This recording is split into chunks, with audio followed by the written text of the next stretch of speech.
Hi friends, welcome to news pocket. మన భారతదేశానికి ప్రపంచ పాలిటిక్స్లో ఎంత స్ట్రాంగ్ హోల్డ్ ఉందో తాజాగా దీన్ని చైనా గుర్తించింది. మనందరికీ తెలుసు, రీసెంట్గా రష్యా అధ్యక్షుడు మన ఇండియా పర్యటనకు వచ్చి వెళ్ళారు. ఇందులో పలు దౌత్యానికి సంబంధించిన చర్చలు అనేకం జరిగాయి.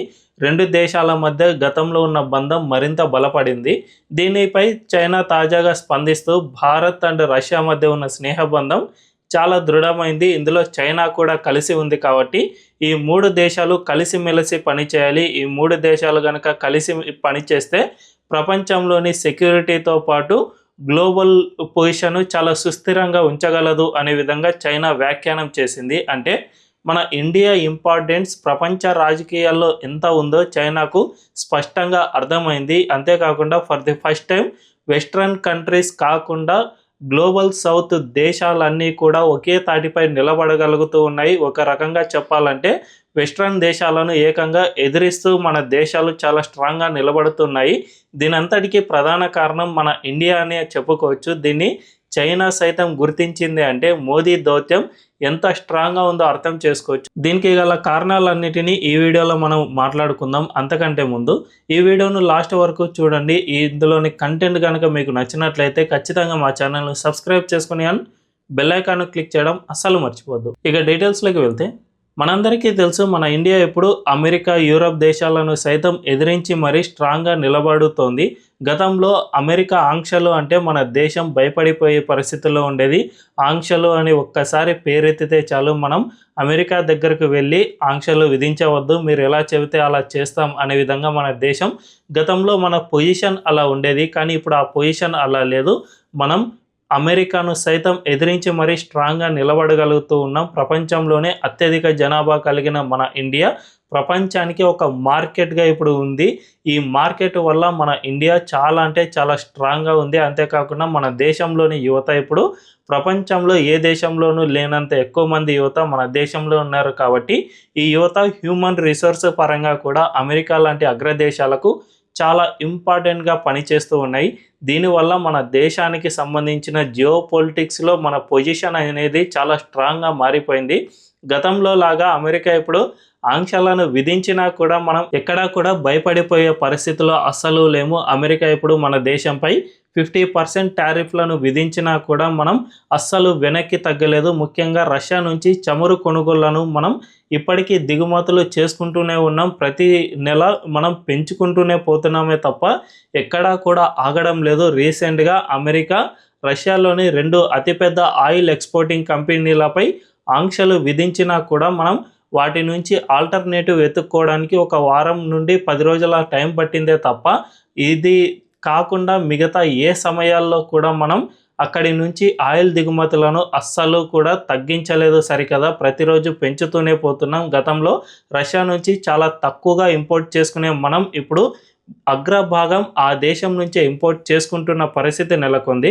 దీనంతటిని చూసుకుంటే మన ఇండియా అనేది అమెరికా, యూరప్ దేశాలకు ఎదిరించి మరి చాలా స్ట్రాంగ్గా నిలబడుతోంది అని స్పష్టంగా అర్థమవుతుంది. అంతేకాకుండా రష్యా లాంటి దేశాలు గతంలో నుంచే అంటే సోవియట్ యూనియన్ కాలం నుంచే మన ఇండియాతో చాలా స్ట్రాంగ్గా అనుబంధాన్ని ఏర్పరచుకుని ఉంది. మన దేశంలో అత్యధిక డిఫెన్స్కు సంబంధించిన వ్యవస్థలన్నీ కూడా రష్యాలో నుంచే మనం ఎక్కువగా దిగుమతి చేసుకున్నాం. ఆ దేశం గతంలో మనకు ఎంతగా అండ అయితే ఇచ్చిందో ఇప్పుడు అక్కడ యుద్ధం జరుగుతున్న నేపథ్యంలో మనం కూడా రష్యాతో అంతే అండగా నిలబడుతున్నాం. అంతేకాకుండా మన దేశ ప్రయోజనాల రీత్యా అక్కడి నుంచే ఎవరు ఎన్ని ఆంక్షలు విధిస్తామని చెప్పినా కూడా మనం ఈ ఆయిల్ ఇంపోర్ట్స్ను అస్సలు తగ్గించడం లేదు. ముఖ్యంగా అమెరికాకు సైతం స్ట్రాంగ్ వార్నింగ్ ఇస్తూ ఉన్నాం. మా దేశ ప్రయోజనాలను మేము ఎట్టి పరిస్థితుల్లోనూ మీకు తాకట్టు పెట్టబోము అని మరి కూడా మన మోదీ స్ట్రాంగ్ వార్నింగ్ గతంలోనే ఇచ్చేశారు. కాబట్టి ఈ సర్కమ్స్టెన్స్ అన్నిటినీ చూసుకుంటే ఖచ్చితంగా మన ఇండియా ఇప్పుడు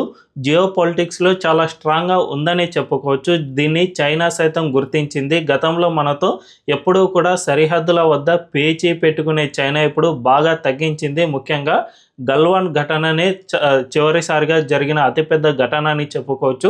అరుణాచల్ ప్రదేశ్ ఇలాంటి చోట్ల అక్కడక్కడ చిన్న చిన్న వివాదాలే తప్ప పెద్ద ఘటనలు ఏవీ జరగలేదు. ఎందుకంటే ఇప్పుడు చైనాకు మన దేశంతో అంత అవసరం ఉంది కాబట్టి మనతో ఇంత స్ట్రాంగ్గా నిలబడగలుగుతుంది. అంతేకాకుండా మన దేశం అంటే చైనాకు ఎక్కడ ఇష్టం లేకపోయినప్పటికీ మన ఇంపార్టెన్స్ తెలుసుకుని మరి ఇప్పుడు మనతో వెంట నడవాల్సిన పరిస్థితి ఏర్పడుతుంది. ముఖ్యంగా గ్లోబల్ సౌత్లో ఇండియా, రష్యా, చైనా ఈ 3 అగ్రదేశాలు అని చెప్పుకోవచ్చు. ఈ 3 దేశాలు కనుక చేతులు కలిపితే ఖచ్చితంగా వెస్ట్రన్ దేశాలు మన ముందు అస్సలు నిలబడలేని పొజిషన్కు చేరిపోతాయి. ముఖ్యంగా అమెరికా, యూరప్ ఈ 2 దేశాలు కలిసి ఉండటం వల్ల మాత్రమే ఇప్పటి వరకు వరల్డ్పై వెస్ట్రన్ ఇంపాక్ట్ అనేది ఇంకా కొనసాగుతూనే ఉంది.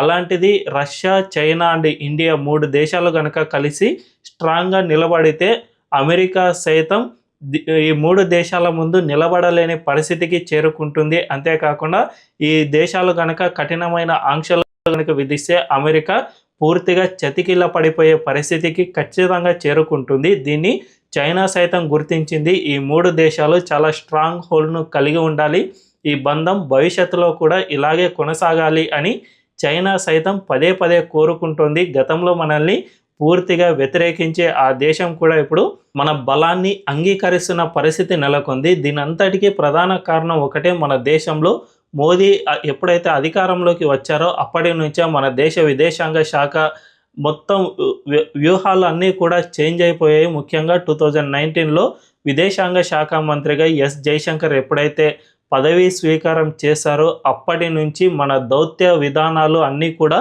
జైశంకర్కు ముందు ఆ తర్వాత అని చెప్పుకునేంతగా మారిపోయాయి. ఇప్పుడు అమెరికాను ఎదిరించాలన్నా, యూరప్ను ఎదిరిస్తున్న ఈ దేశాలన్నీ కూడా తమ ఆధిపత్యాన్ని మనపై ఎంతగా పెత్తనం చెలాయించాలని చూసినా కూడా అది సాధ్యం కాకపోవడానికి జైశంకర్ దౌత్యమే ప్రధాన కారణమని చెప్పుకోవచ్చు. జైశంకర్ గతంలో దౌత్య అధికారిగా పనిచేశారు, చైనాలో రాయబారిగా సైతం పనిచేశారు. కాబట్టి ఎవరికి ఎక్కడ ముక్కుతాడు వేయాలో ఆయనకు బాగా తెలుసు.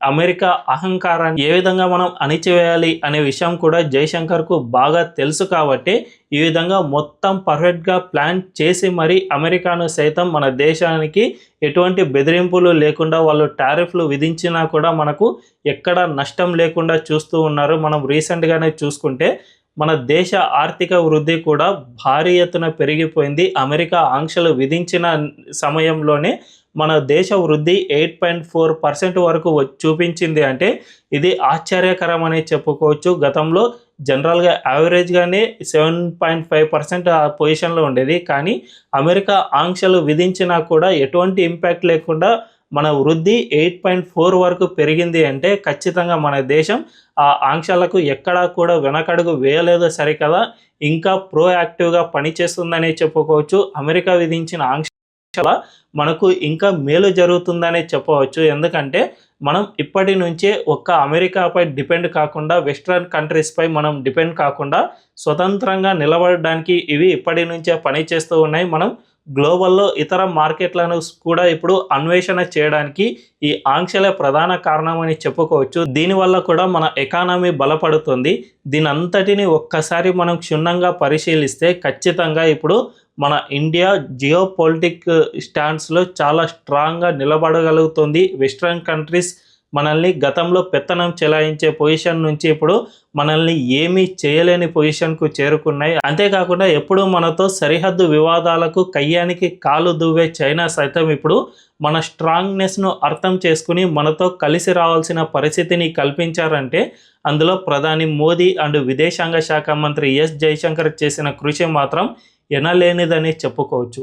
మరి దీనిపై మీ అభిప్రాయం ఏంటో కామెంట్ల రూపంలో తెలియజేయండి. అండ్ ఈ వీడియో కనుక మీకు నచ్చినట్లయితే ఖచ్చితంగా మా ఛానల్ను సబ్స్క్రైబ్ చేసుకోండి అండ్ బెల్ ఐకాన్ క్లిక్ చేయడం అస్సలు మర్చిపోవద్దు. Thank you.